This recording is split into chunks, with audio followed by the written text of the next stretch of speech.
जिसमें 35 वचन हैं। याकूब तो कनान देश में रहता था, जहां उसका पिता परदेसी होकर रहा। और याकूब के वंश का वृत्तांत यह है कि यूसुफ 17 वर्ष का होकर भाइयों के संग भेड़ बकरियों को चराता था, और वह लड़का अपने पिता की पत्नी बिल्हा और जिल्पा के पुत्रों के संग रहता था, और उसकी बुराइयों का समाचार अपने पिता के पास पहुंचाया करता था। और इज़राइल अपने सब पुत्रों से बढ़ के यूसुफ से प्रीति रखता था, क्योंकि वह उसके बुढ़ापे का पुत्र था, और उसने उसके लिए रंग बिरंगा अंगरखा बनवाया। सो जब उसके भाइयों ने देखा कि हमारा पिता हम सब भाइयों से अधिक उसी से प्रीति रखता है, तब वे उससे बैर करने लगे और उसके साथ ठीक तौर से बात नहीं करते थे। और यूसुफ ने एक स्वप्न देखा और अपने भाइयों से उसका वर्णन किया। तब वे उससे और भी देश करने लगे। और उसने उनसे कहा, जो स्वप्न मैंने देखा है सो सुनो। हम लोग खेत में पूले बांध रहे हैं, और क्या देखता हूँ कि मेरा पूला उठकर सीधा खड़ा हो गया। तब तुम्हारे पूलों ने मेरे पूलों को चारों तरफ से घेर लिया और उसे दंडवत किया। तब उसके भाइयों ने उससे कहा, क्या सचमुच तू हमारे ऊपर राज करेगा? वह सचमुच तू हम पर प्रभुता करेगा? सो वे उसके स्वप्नों और उसकी बातों के कारण उससे और अधिक बैर करने लगे। फिर उसने एक और स्वप्न देखा और अपने भाइयों से उसका भी यूं वर्णन किया कि सुनो, मैंने एक और स्वप्न देखा है कि सूर्य और चंद्रमा और 11 तारे मुझे दंडवत कर रहे हैं। यह स्वप्न उसने अपने पिता और भाइयों से वर्णन किया। तब उसके पिता ने उसको दपट के कहा, यह कैसा स्वप्न है जो तूने देखा है? क्या सचमुच में और तेरी माता और तेरे भाई सब जाकर तेरे आगे भूमि पर गिर के दंडवत करेंगे? उसके भाई तो उससे डाह करते थे, और उसके पिता ने उससे उस वचन को स्मरण रखा। और उसके भाई अपने पिता की भेड़ बकरियों को चराने के लिए शकेम को गए। तब इज़राइल ने यूसुफ से कहा, तेरे भाई जो शकेम ही में भेड़ बकरी चरा रहे होंगे, सो जा, मैं तुझे उनके पास भेजता हूँ। उनसे उससे कहा, जो आज्ञा, मैं हाजिर हूँ।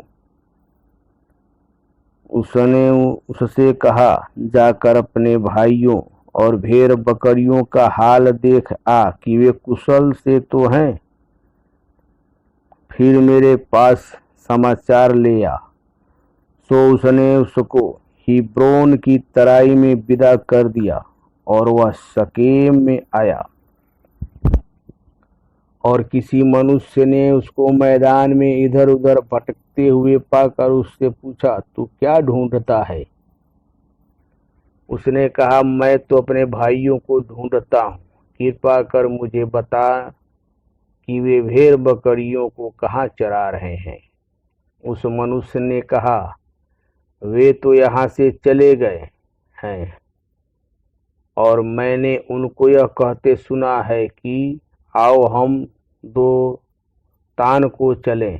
सो यूसुफ अपने भाइयों के पास चला और उन्हें दोतान में पाया, और जो ही उन्होंने उसे दूर से आते देखा तो उसके निकट आने के पहले ही उसे मार डालने की युक्ति की। और वे आपस में कहने लगे, देखो वह स्वप्न देखने हारा आ रहा है, सो आओ हम उसको घात करके किसी गड्ढे में डाल दें और यह कह देंगे कि कोई दुष्ट पशु उसको खा गया। फिर हम देखेंगे कि उसके स्वप्नों का फल क्या होगा। यह सुन के रूबेन ने उसको उसके हाथ से बचाने की मनसा से कहा, हम उसको प्राण से तो न मारें। फिर रूबेन ने उनसे कहा, लोहू मत बहाओ, उसको जंगल के इस गड्ढे में डाल दो और उस पर हाथ मत उठाओ। वह उसको उसके हाथ से छुड़ाकर पिता के पास फिर पहुंचाना चाहता था। सो ऐसा हुआ कि जब यूसुफ अपने भाइयों के पास पहुंचा तब उन्होंने उसका रंग बिरंगा अंगरखा जिसे वह पहने हुए था उतार लिया और यूसुफ को उठाकर गड्ढे में डाल दिया। वह गड्ढा तो सूखा था और उसमें कुछ जल न था। तो वे रोटी खाने को बैठ गए और आंखें उठाकर क्या देखा, इस्माइलियों का एक दल ऊँटों पर सुगंध द्रव बलसान और गंधरस लादे हुए गिलाद से मिस्र को जा रहा है। तब यहूदा ने अपने भाइयों से कहा, अपने भाई को घात करने और उसका खून छिपाने से क्या लाभ होगा। आओ हम उसे इस्माइलियों के हाथ बेच डालें और अपना हाथ उस पर न उठाएं, क्योंकि वह हमारा भाई और हमारी हड्डी और मांस है। सो उसके भाइयों ने उसकी बात मान ली। तब मिघानी व्यापारी उधर से होकर उसके पास पहुंचे।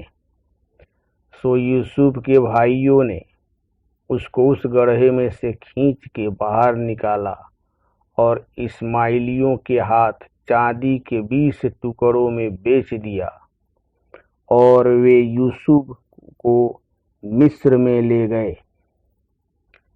और रूबेन ने गड्ढे पर लौटकर क्या देखा कि यूसुफ गड्ढे में नहीं है। सो उसने अपने वस्त्र फाड़ डाले और अपने भाइयों के पास लौटकर कहने लगा कि लड़का तो नहीं है, अब मैं किधर जाऊं। और तब उन्होंने यूसुफ का अंगरखा लिया और एक बकरे को मार के उसके खून में डुबो लिया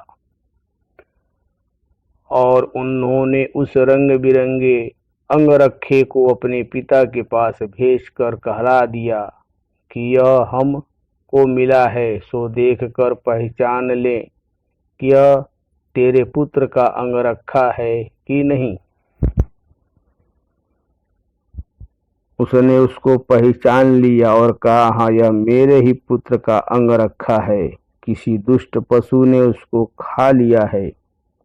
निसंदेह यूसुफ फाड़ डाला गया है। तब याकूब ने अपने वस्त्र फाड़े और कमर में टाट लपेटा और अपने पुत्र के लिए बहुत दिनों तक विलाप करता रहा। और उसके सब बेटे बेटियों ने उसे शांति देने का यत्न किया, पर उसको शांति न मिली और वह यही कहता रहा, मैं तो विलाप करता हुआ अपने पुत्र के पास अधोलोक में उतर आऊंगा। इस प्रकार उसका पिता उसके लिए रोता ही रहा। और मिधानियों ने यूसुफ को मिस्र में ले जाकर पोतीपर नाम फिरौन के एक हाकिम और जल्लादों के प्रधान के हाथ बेच डाला। उत्पत्ति 37। समाप्त हुआ।